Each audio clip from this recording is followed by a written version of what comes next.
David here. Today I want to talk to you about situational confidence, core confidence, and what it really means to become fully confident. So let's first talk about situational confidence. And I know I talked about this before, but let's go over it again and more into detail.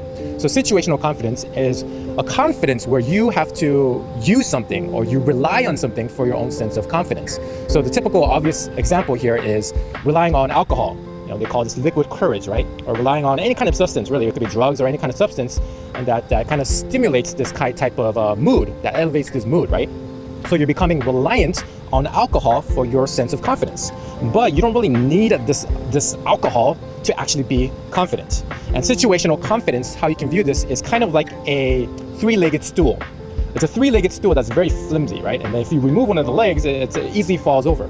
Whereas the other example that I'm going to give is like core confidence, is where it's more of a stable ground. It has more of a stable foundation because you're not relying on anything but just yourself, your own sense of confidence, okay? So that is core confidence. But before I get into core confidence, let me give you more examples of situational confidence.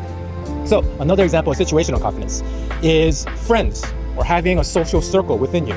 Like when you are with people, when you are with like your social tribe, evolutionarily, it kind of feels like you are protected, right? So it gives you like this sense of confidence.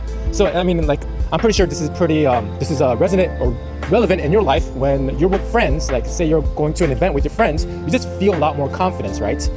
And for like guys, for example, when they're with their boys, they just feel this bigger and fuller sense of confidence than when they are by themselves, like at an event, for example, right?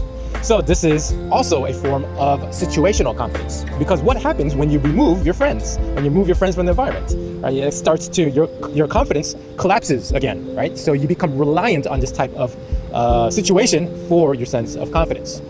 Another could be a role play of some sorts. For example, if you are a boss of your company or an organization or whatever it is, even if it's like if it's a temporarily type of position, well, then you get this type of confidence. Your mindset works differently psychologically because, like, okay, I have to be the boss here, I have to be the leader here, and therefore it kind of creates this artificial confidence in your mind. Okay, so that's like role plays. But if you also switch the scenario, when you become like a follower or like an employee, you also have less confidence because the situation has changed, right? So for example, let's take a relationship of a teacher and student. Well, because you have to be able to teach the students, you have this sense of confidence, right? And it's kind of like you have a mindset shift because the student is looking after you, and so you have like this urge to like kind of get into this role of a higher figure, I would say. So that is another example of situational confidence. So what is core confidence? Well, core confidence is when you are just confident just by yourself, without needing anything. You are a fully independent person. And this is a concept from Stephen Covey. He calls this, interdependent type of relationships.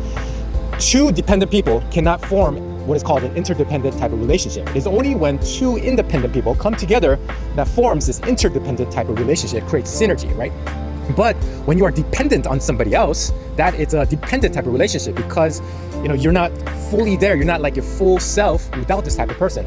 And that is actually, it can be very bad, especially in the long term, especially in a long-term type of relationship, right?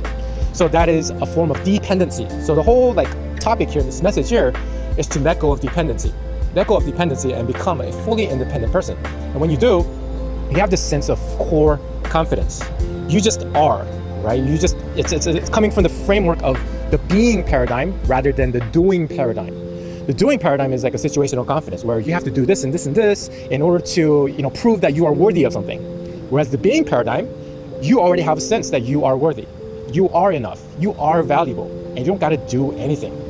Because here's what that is saying. When you are trying to do something in order to prove your worth or in order to prove your value, what this is saying subconsciously, it's saying that, hey, I am not good enough right now. I'm not worthy right now, and I have to do something in order to elevate myself. So you're pretty much putting other people on a pedestal. Okay, you're putting people on a higher level than you, and only when you do something, when you show off and you brag or something, then your status or whatever it is gets elevated, right? So that is a type of situational confidence. It's the doing paradigm. Whereas the being paradigm, you don't got to do anything. You know your own self-worth, you know your own value. And people could just sense that when you are fully just, not relying on anything but your own sense of completeness. People can just feel that. And there's this this different type of aura around you, different type of energy. So that is core confidence, okay? And to kind of draw a picture for you, It's like comparing a wild roaring brush fire that's like all over the place versus that situational confidence versus a core confidence, which is a more calmer. It's like a hot searing coals, a bed of coals. It's just, it's definitely as hot as the fire. I think it is hotter than the wildfire, but it's just calm. It's just there. It's just still, right? That is core confidence.